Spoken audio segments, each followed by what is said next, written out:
really good. I haven't done Rain Sending in a long time, actually. So I guess I should just play this game like 8 more times so I can have all of the endings fresh in my brain.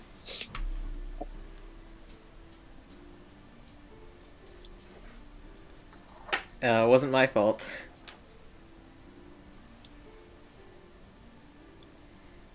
Yeah, so basically, if I were to make a sequel to this game, which would be the only sequel that existed for it because it doesn't have one yet, which is truly unfortunate, like, I feel like you should, like, at the beginning, you pick a character, and that character is like, that's like whose ending you did in this game. So if you pick Genus, then it assumes you did Genus's ending.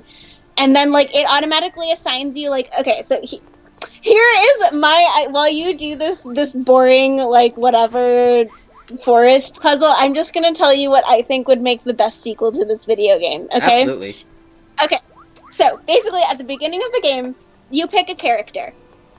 So let's say you pick Genus. Then the game assumes that you did Genus's ending. So it assumes that you and Genus went on the quest to, like, collect X spheres throughout the world. It automatically assigns one other character. Um, so basically, if you pick Genus, then your party ends up being like Lloyd, Genus, and Rain. If you pick, and like maybe Colette or something. If you pick Presea, it automatically assigns like Lloyd, Presea, and Regal. If you pick Sheena, it's like Lloyd, Sheena, and Zelos.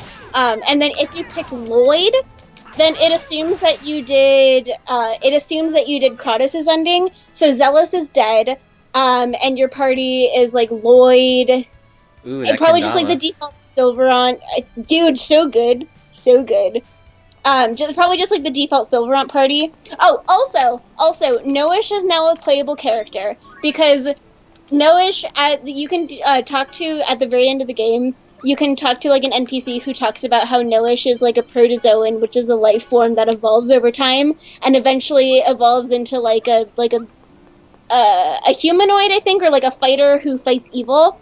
So Noish has evolved into his final form, and he's like a humanoid who fights evil. So he has a cool redesign, and he's in your party. And so if you choose Lloyd, then it assumes you did Kratos' ending. And then so the focus is on like Lloyd and Noish, who's now like a sentient being. And then based on whoever you pick, there's like a slightly different narrative focus. So like if you pick either Genus or Rain, then both of them are in your party, and like then the focus is on like repairing human half-elf relations in the world, like after them being reunited.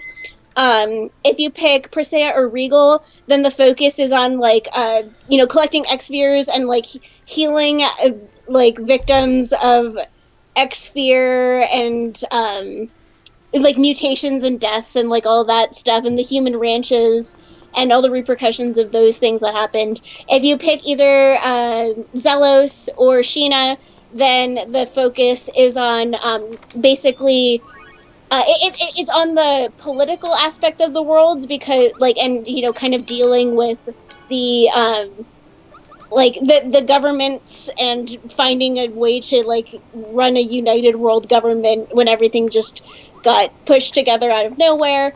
And so basically there are like three and then if you do Kratos' ending or Noish's ending, then I don't know, but it's going to be the best ending because it's the most important one, obviously. Anyway, so that is how it should be structured. I also have ideas about how the plot should go, but that's delving into bad fan fiction territory, so I won't go into that here. But I feel like one of this game's strengths was how doing the different endings gives you slightly different narrative focus, and I feel like since the sequel just is like, oh, we're just pretending you did Colette's ending, and Zelos is alive, so Kratos' ending isn't canon, even though it's probably the best, if not one of the best endings. Also, I'm just gonna flip the bird at everything that made the first game good. And so a sequel should have taken that aspect of it and just really expanded on it. Also, I just can't believe that they didn't have Noish evolve in the sequel. That was the most obvious sequel bait. threads that this could have possibly picked up on. So anyway, Bamco, please hire me. The end. You know, if you had a lot of money, you could just make, 8 different versions of the sequel, so that everything is canon.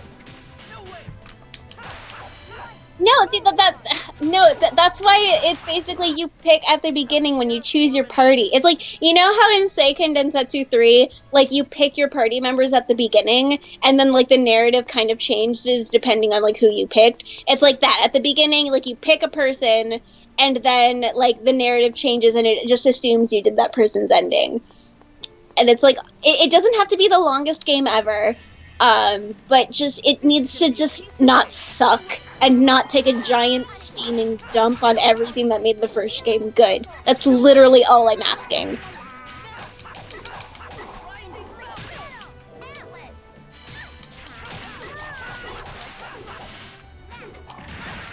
Ooh, wow, we're getting multiple enemies in one jab here. Y'all's weapons are really good. She's a goner. I'm a gunner.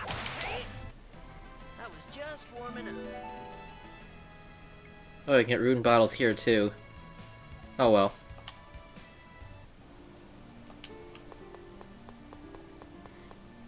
Now I'm just upset about Tales of Symphonia 2 all over again.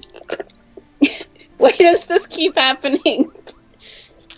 I'll make sure to clip your bullet point summary of the sequel. The actual sequel. The canon sequel, okay? I can dream.